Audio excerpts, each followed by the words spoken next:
Hi, I'm Greg Berman, your Director of Natural Resources. The Massachusetts Clean Waters Act charges the Massachusetts Department of Environmental Protection to safeguard public health and enhance the quality of the Commonwealth's water resources.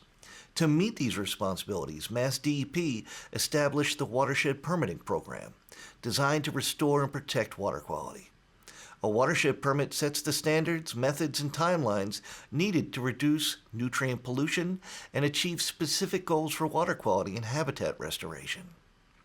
In Chatham, over 95% of the town is designated by Mass DEP as a nitrogen-sensitive area, where surface and groundwater flow into water bodies already impacted by excess nutrients.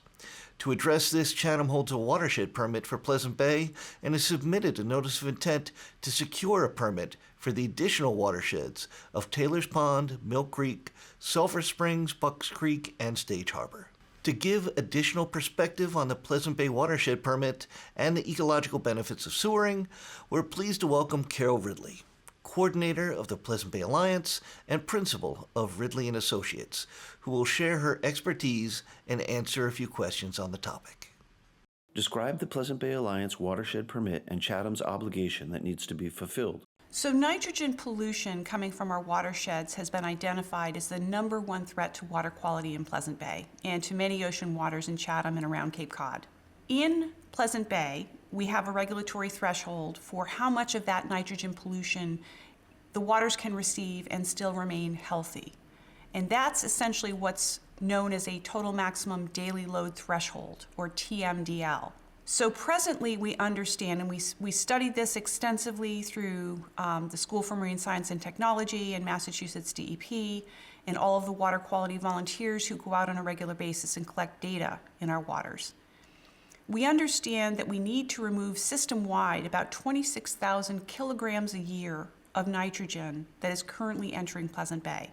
And the Pleasant Bay Watershed Permit provides the means by which the town spells out in detail where and when it will sewer to remove that nitrogen load and achieve its regulatory thresholds. Meanwhile, the other 3 towns that share Pleasant Bay also spell out their plans for removing their share of nitrogen load. What are the ecological benefits of sewering? So when we think about Pleasant Bay, it's important to recognize that it's the largest estuary on Cape Cod. And estuaries are important because they're places where fresh water from our land meets ocean waters. And these are areas that are incredibly productive ecosystems. They contain vast wetland resources that filter pollutants, that provide habitat, that buffer our shoreline from storms. They're also nurseries for a variety of fish and shellfish species and are a vital part of the ocean food web. So when we think about our estuaries and how we treat them, we really have to understand that they are a link to the sustainability of our oceans and really how we live and enjoy the waters of Cape Cod. So we need to be mindful of what threatens them, and water quality being the most important factor, the #1 threat to water quality is nitrogen pollution from our surrounding land uses. So if we don't attend to that problem, we really risk all of the ecological benefits that our estuaries provide, as well as the many, many ways that we enjoy them. What would be the impact if Chatham stopped sewering? So Chatham is responsible for a well-defined amount of nitrogen removal in order to meet regulatory thresholds in Pleasant Bay.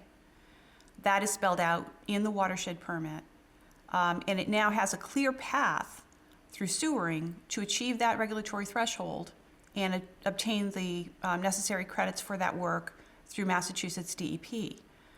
If the town were not to sewer, it would need to find an alternative method to achieve those regulatory thresholds.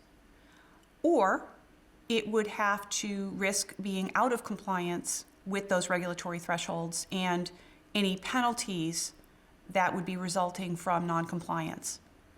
Should the town choose not to sewer and look for alternative measures to reduce nitrogen, well, that starts a whole pathway of study and evaluation and further permitting that not only is time-consuming and expensive, but also highly uncertain. So meanwhile, the pollution continues and the health of our estuaries suffers. Here's what this means for residents. Chatham's watershed permit suspended the requirement to install best available nitrogen-reducing technology for new construction or even existing septic systems.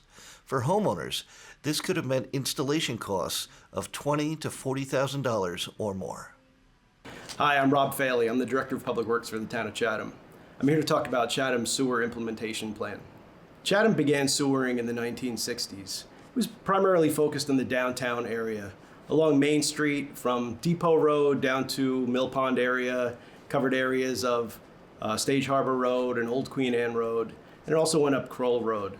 There were about 389 parcels included in this original sewer program. Currently, Chatham has 4 active sewer projects in town. The 1D2A project, the 1E2, and the 1C5 project, as well as the Mill Pond pumping station, which is replacing a 50-year-old pump station that was the original part of the sewer system in Chatham.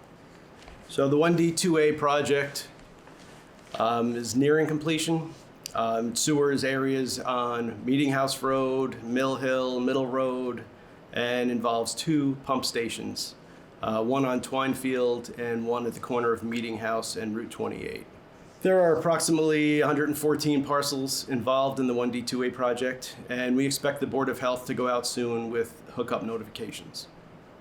So sewer contract 1E2 is the Stage Harbor sewer contract. Work on that started last year, and we expect it to be completed this fall.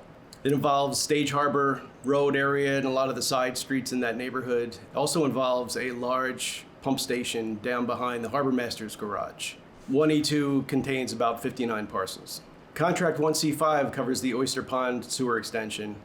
It includes about 55 parcels, not including the Oyster Pond condo development.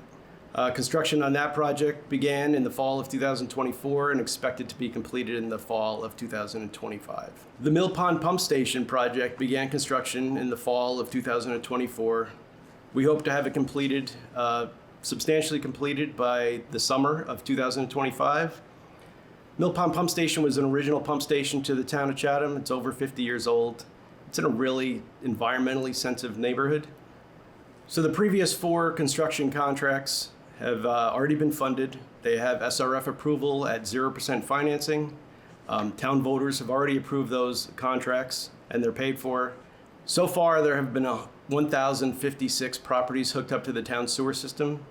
With these 4 active construction projects, once they're completed, another 228 properties would be ordered to hook up. The next contract we anticipate going out to construction is Phase 1F1. This involves sewering portions of Cedar Street and some of the side streets along Cedar Street. It also involves installing a pump station on Cedar Street. This contract would involve 69 parcels in the Cedar Street area. Phase 1F1 also includes the Route 28 corridor. There are areas along Route 28, smaller neighborhoods that were not part of previous sewer construction contracts that are now going to be included. They will be primarily gravity sewer connections. There's a trunk line that runs down Route 28, so these are very easily attainable connection orders for these areas. There are approximately 138 parcels included in this section of Phase 1F1. Phase 1F1, we plan to finish the design in 2025 and 2026. We would go out to construction in 2026 and expect the project to be completed in 2028. Phase 1F2 is in the Barn Hill Oyster River area. It involves 87 parcels, and it's a mix of low pressure sewer and gravity sewer. It also involves trying to locate a number of smaller pump stations in that area. Phase 1F2 also includes the Katy Ford neighborhood and some of those side streets. It involves approximately 20 parcels, and again will be a mix of gravity and low pressure sewer. We anticipate beginning design of Phase 1F2 this summer in 2025, with a projected construction schedule of 2027 to 2029. Okay, the $32 million article of requesting a town meeting, $30 million of it is anticipated to go towards design and construction of Phase 1F1 and 1F2, but $2 million will be set aside for grinder pumps and stipends to property owners, both for property owners that need to install grinder pumps and for property owners that have already installed grinder pumps. What to expect when sewering comes to your neighborhood? When sewer is planned in your neighborhood, you'll receive a letter on behalf of the town notifying you of the pending construction. Once construction is underway, the contractor will reach out and work with the property owner to determine the best location for a sewer stub connection. Once construction is complete, the Board of Health will send out a notification notifying you have 2 years to connect to the sewer. How close are we to the end of the sewering program? The 2010 Comprehensive Wastewater Management Plan was broken into 2 phases. It was anticipated those 2 phases would take 30 years to sewer the entire town of Chatham. We're 12 to 13 years into the program, and it looks like we are still another 30 years away from completing sewering the entire town of Chatham. Chatham's long-term sewering efforts are a critical part of addressing nutrient pollution in its coastal and freshwater systems. By connecting properties to the sewer system, the town significantly reduces nitrogen inputs that fuel eutrophication, a harmful process where excess nutrients lead to algal blooms, oxygen depletion, and the death of aquatic life.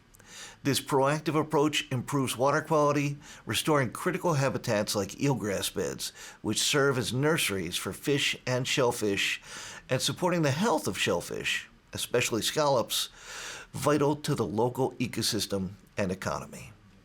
These efforts also enhance habitat value for diverse marine species, promote healthier ecosystems, and assure the natural beauty and function of Chatham's waterways for generations to come.